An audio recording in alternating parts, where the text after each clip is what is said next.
It's time for us to get into the health segment. And today, on the health segment, we're going to be talking to Dr. Kelvin Owusu.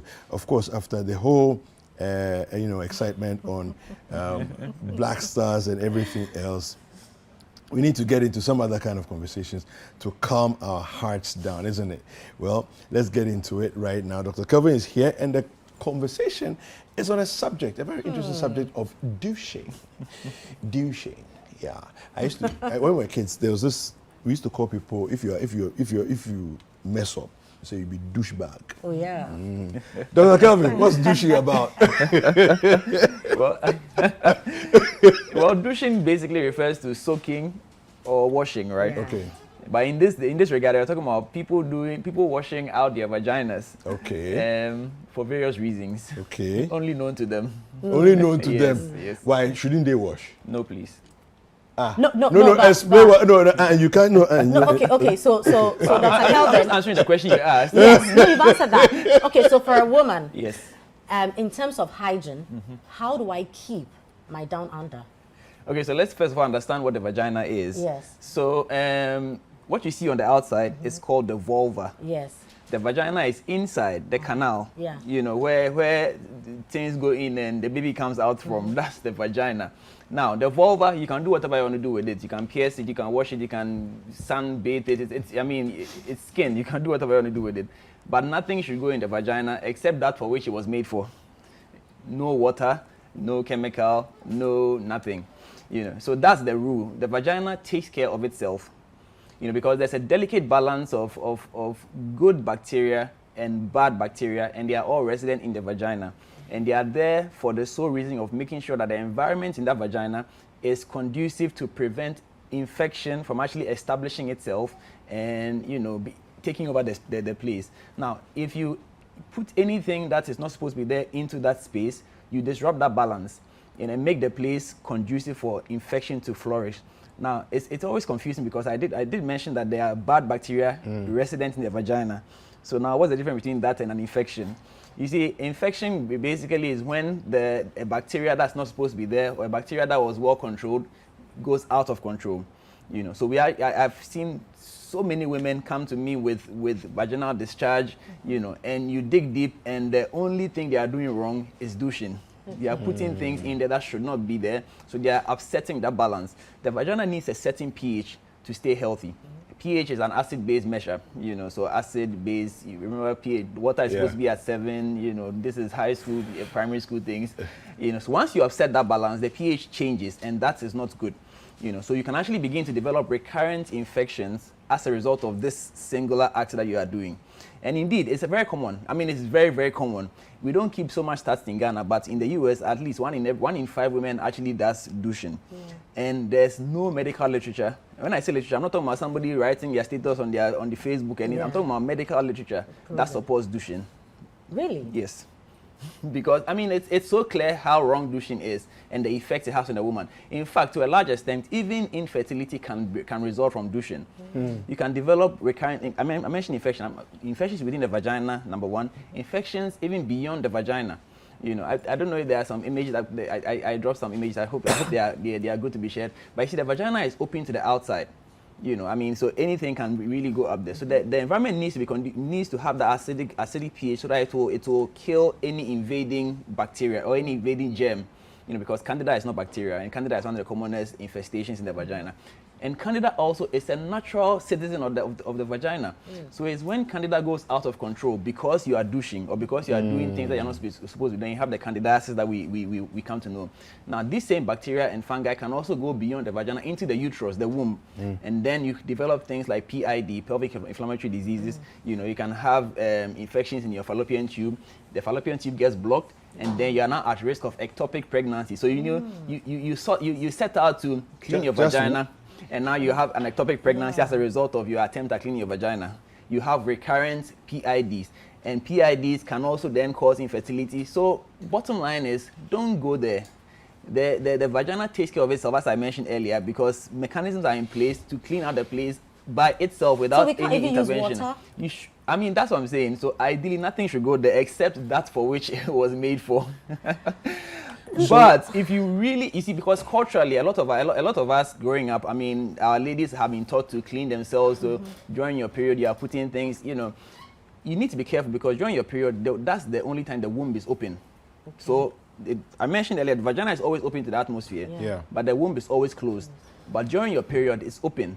Which means that if you're actually douching at that time of the month, you are even at higher risk of infection because now anything can enter and go all the way through to the fallopian tube, into the fallopian tube and into the pelvis. So you say that the vagina can self-clean, clean itself. Okay, so let's say that you make love.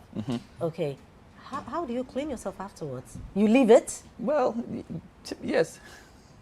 So that's why I mean, you have all your various things, panty liners, etc. But you really should not go and try and clean anything out. This is why I said that. I mean, nothing should go in except that for which it was made for. Because no, but you know, after that you feel some way, a bit sticky and all that, and then you can't even use water to. It feels a bit weird. First of all, I don't know how it feels. That's why I'm asking you. I can't really like say what I really want to say, you know. But if you are a woman, hey ladies, you know.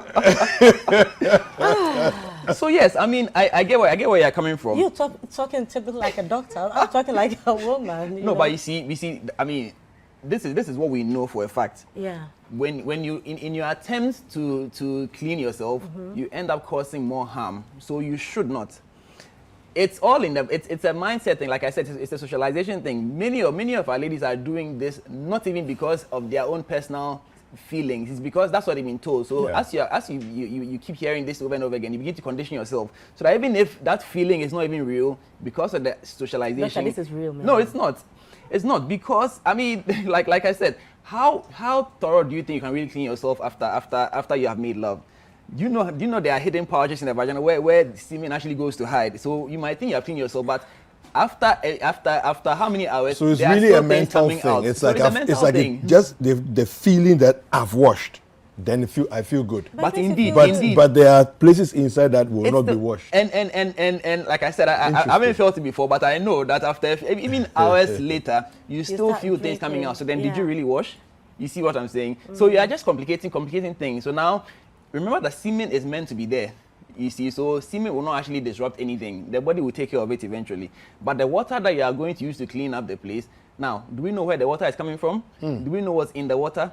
Do we know whether there's a broken pipe next door that is sucking in some bacteria or some or some then we have to use bottled water. or some feces for that matter, you know, and you are using it to wash places. Bottled water for this.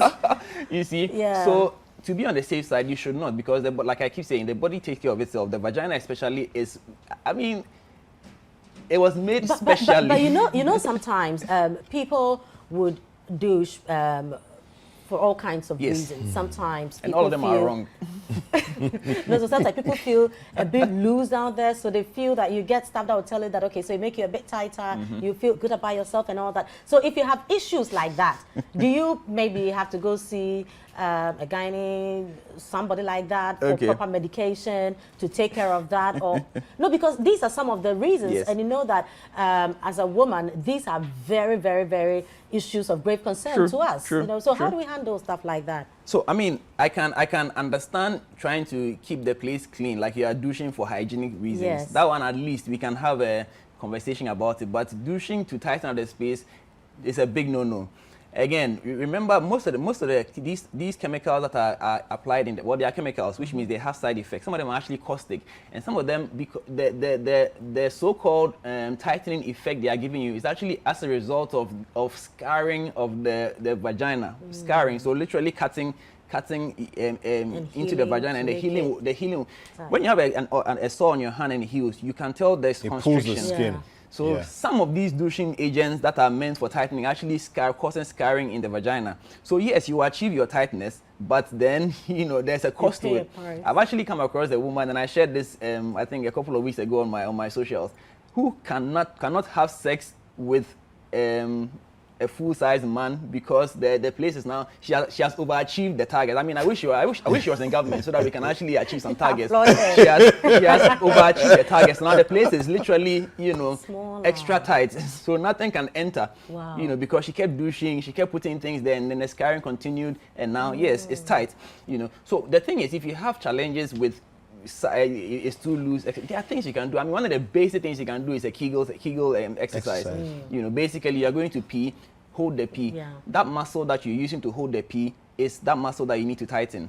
And if you keep doing that, as you're even sitting, you can keep doing that, you actually notice the benefits yourself, because there are muscles around the vagina, and this is some of the muscles in there. So Kegels is a powerful tool that you can use, and it works for men and women as well. So men who want to last longer can also be practicing Kegels. You know, so Kegels is definitely something you can do.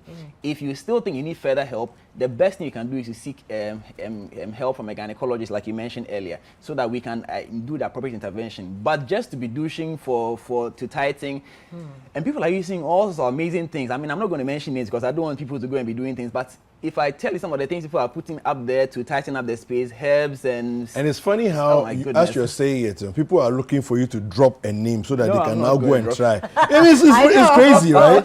You're advising against it, but they're waiting for the moment. You should just say one, then we can go to the shop. But you know, that's how it is. The human mind, they tell you don't go, then you are like, but what is that? You know, so now you want to go and find out. So I mean, so as I said, I mean, there's no medical literature that supports douching. You know, so as much as unless new knowledge comes up anytime soon that we say, okay, now we can douche, douching is not allowed, whether for hygienic purposes or for tightening purposes or for whatever. Even if you have vaginal odor and you're trying to douche to correct it, all you basically do, it's kind of like you have body odor and you use deodorant. The deodorant does not necessarily solve whatever is going on. It just covers it for a while. You know, once the deodorant wears off, the body odor will return. So whatever is going on down there, you need to investigate and then treat it. Deal with that problem. And interestingly, even people coming with recurrent infections, if you treat the infection but you don't deal with the root cause, which is the douching, the infection will come back. So you end up wasting more money in solving a problem that we already knew the solution to, you know, in the first place. But can douching be recommended in any way to solve a certain problem? I mean, in any way? So in medicine, we never say never. I mean, the whole concept of douching came out because we use it in medical treatments. It's kind of like pessary. In treating candidiasis and other things, we give you a pill that you actually put in the vagina, and that's called a pessary. You know, so there's definitely a place for it, but people are abusing it. And the mindset is, I'm clean the place. The place does not need your help to keep it clean. In fact, you're going there will actually dirty the place, or whatever you're trying to put there will end up dirtying the place more. The vagina is sacrosanct. Only what is allowed to go there should go there. Yeah, I know. I can imagine the icky feeling that you feel if you can't clean. But hey, you're doing the Lord's work. Well, I mean, elsewhere they are not brought up the way we are brought up, and they really don't. So maybe because of how we were brought up. That's what I'm saying. So it's the socialization that has made this a big deal. Or a bigger deal than it is. Thank you for doing the Lord's work. Thank you very much, Charlie. I need offering. Don't you? How do people get in touch with you, Dr. Kelvin? Well, I'm active on social media, Kelvin Owusu MD, and you can also check out our clinic page, Claron Health International, on all social media channels. All right. Well, to douche or not to douche, Dr. Kelvin has said it today. Don't do it. It's not worth it. We'll be right back.